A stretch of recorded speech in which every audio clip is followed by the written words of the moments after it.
Hello and welcome to World Talks on TVP World with me, Ashim Kumar. It's been a month since US and Israeli strikes on Iran reshaped the geopolitical landscape, rattling energy markets, straining alliances and raising fears of a prolonged conflict with global consequences. Joining us is Jon Sweet, co-founder of Intrep 360, to make sense of it all. Jon, welcome back to TVP World. Thank you for taking the time. Well, thank you for having me on tonight, Ashim.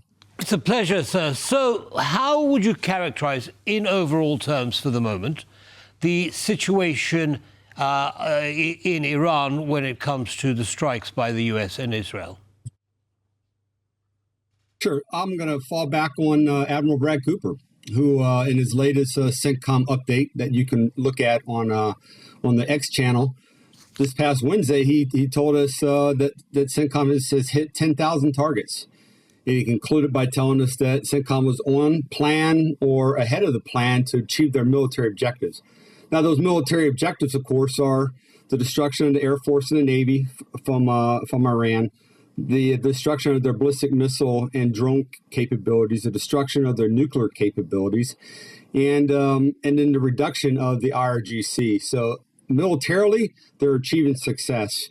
Where you see what could be defined as failure would be keeping the Straits of Hormuz open. And right now, that's not a military objective. It is a strategic objective, which has become a political objective. And that ultimately is what's going to define the success of this operation. But right now, militarily, military objectives, meeting all objectives. Understood. Now, certainly, you know, the reports are all saying that the military materiel, the missile bases and so on, have been destroyed, the nuclear facilities and so on. But how is the operation going against the IRGC? Is there any move on their part to come to some kind of agreement to stop the war? Yeah, absolutely. Look, Mark Toth and I identified the IRGC about 2 weeks ago in an article that we wrote for The Hill as the center of gravity for Iran, that we should be striking the center of gravity to reduce them. Look, the IRGC is it. It holds that regime together. Task number one is to keep the mullahs in power, and task number two is to ensure that the civilians do not rise up to overthrow the government. So they have that on their backs, and right now they still are intact. Though Israel has clearly taken a lot of strikes against IRGC leadership, Israel has also gone after their paramilitary forces, trying to reduce the threat to the civilians, trying to change the political outcome there in Iran. But it's, again, Iran's, that particular government that's leading the government is fairly resistant and still in power. So we'll see. Again, this operation wasn't scheduled to go for 1 or 2 days like many political pundits would like for it to have been. It was initially scheduled for 4 to 6 weeks. We're still on path for that. But the tough task right now is reducing the IRGC and getting them to a point where changes can be made within Iran. Right. I mean, President Trump has been talking about some movement, positive movement, in talks, in negotiations with the leadership, and I'm not quite sure what that means, in Iran. Of course, Iran is denying all of this. What do you make of this? He has. He's made... He has said they're discussing, the United States is discussing options, if you will, with leadership in Iran through intermediaries of Pakistan. But the problem is we don't know who they are. Is they the IRGC? Is they the mullahs? Is they the political leadership, the president, the foreign minister? Right now, we simply don't know. We know that the IRGC is determined to remain in place and not give terrain. The leadership, the political leadership, may have a different view, and it may be causing friction within the ranks. We don't know for certain, but we definitely don't know who's in charge and who's making the decisions. I believe the president believes he's talking to decision makers, but again, we don't know. Right. Well, speaking about who's in charge, the Ayatollah Khamenei, who's of course dead, His son is supposed to have stepped into his shoes, but not much has been seen of his son. What have you heard? Exactly. Not much has been seen. Statements have been read that he allegedly has provided, but it is in the best interest of the IRGC to keep him alive. And whether that means physically alive or alive in the memories of the Iranian people, because the IRGC needs that legitimacy in order to maintain leadership over the country. So we haven't seen proof of life, and I'm not sure we're going to see proof of life anytime soon. Reports are wild as far as where he's in hospitals in Tehran, or he's been evacuated to Moscow. There's no firm understanding of what his actual status is, other than unknown. Right, so there seems to be some confusion, well, quite a lot of confusion actually in Iran at the moment in terms of leadership. They seem to be striking back without any clear aim. I mean, they're firing missiles and sending drones out to their neighbors. What are they trying to achieve here? I think, quite honestly, they're just trying to respond. They're trying to show that they have some sort of strength. So you see that militarily, but then when you go to the social media pages, you see them try to explain what they're doing, how they're doing it. There's two different battles that are being fought here. There's that battle that's actually being fought on the ground, the exchange of military ordnance, and then there's the battle of trying to influence opinion on X, and that I think primarily is where they're succeeding. But militarily on the ground, all they've managed to do is unite the Gulf states against them and bring more power to remove them, if you will, from their positions there in Iran. Right. Let's move now to the Straits of Hormuz. The Gulf states, as you say, are aligning against Iran now, and the UAE has volunteered to help to clear or to reopen the Straits of Hormuz. How would you assess the situation there, the blockade?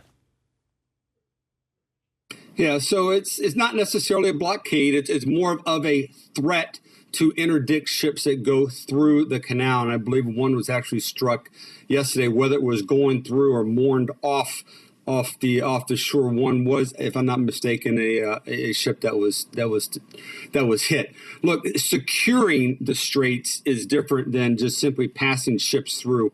You know, sweeping for mines and escorting ships is one thing, but you have to secure the Iranian side of the straits, and that's possibly going to mean putting troops on the ground at key points, doing raids, occupying key terrain, areas in which we believe that Iran would use to strike boats that are going through the canal. That's going to require persistent surveillance in the form of drones. But as you've seen tactically, A-10 Warthogs have been introduced to the equation. A-864s have been brought in. Both of them have 30-millimeter chain guns, very effective against ground targets. If we do see Marines going in, they provide excellent close air support. So they have to secure the coastline, and then they have to physically remove any obstructions in the canal, in the strait itself, and then provide air defense for those ships as they go. Tall task. Not that it can't be done, but it's a tall task.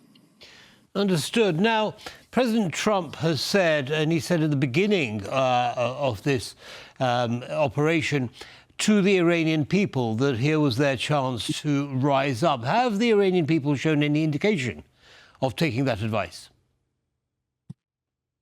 So, in short, on social media, I have seen multiple videos of Iranian people taking out Baji control points.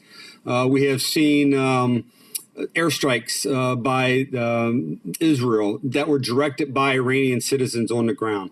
What we have not seen is a general uprising. And that said, we've also heard both the president and the CENTCOM commander advise Iranian citizens to stay at home. The time wasn't right.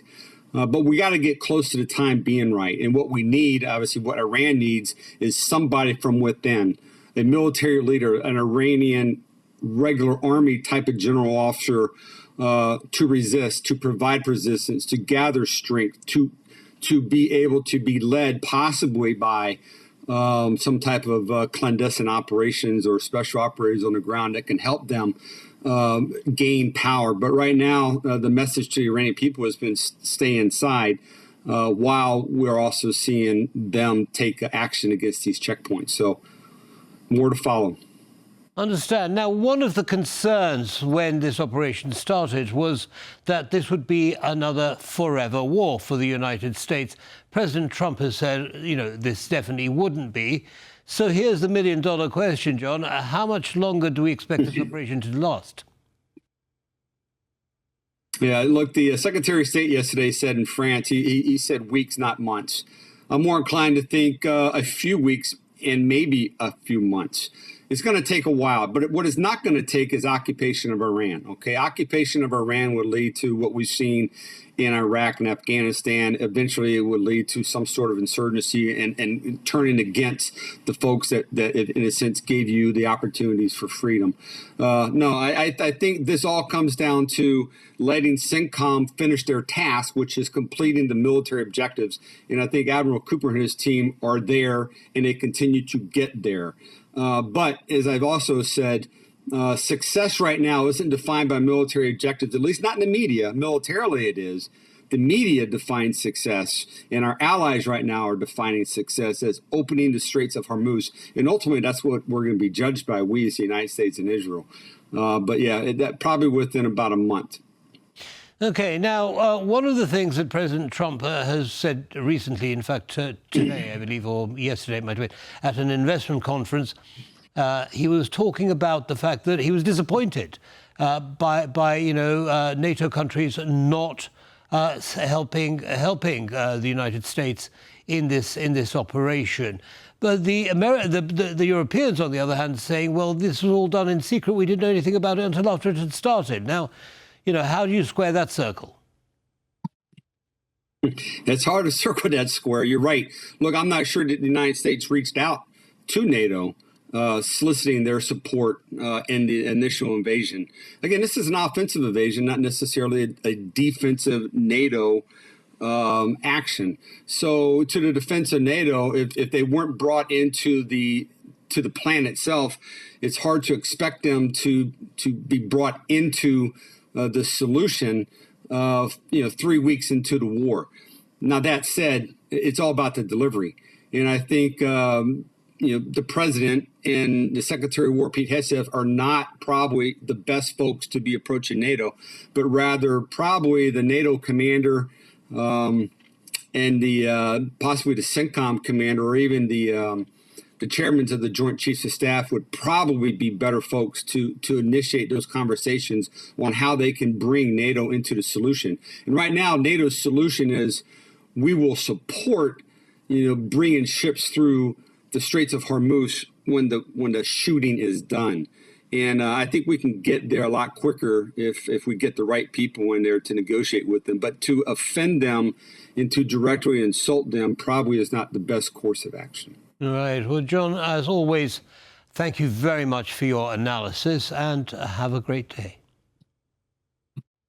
Thank you for having me back on the show. Thank you, John. Bye now. That brings us to the end of this episode of World Talks. Don't go away. Lots more coming up. Goodbye.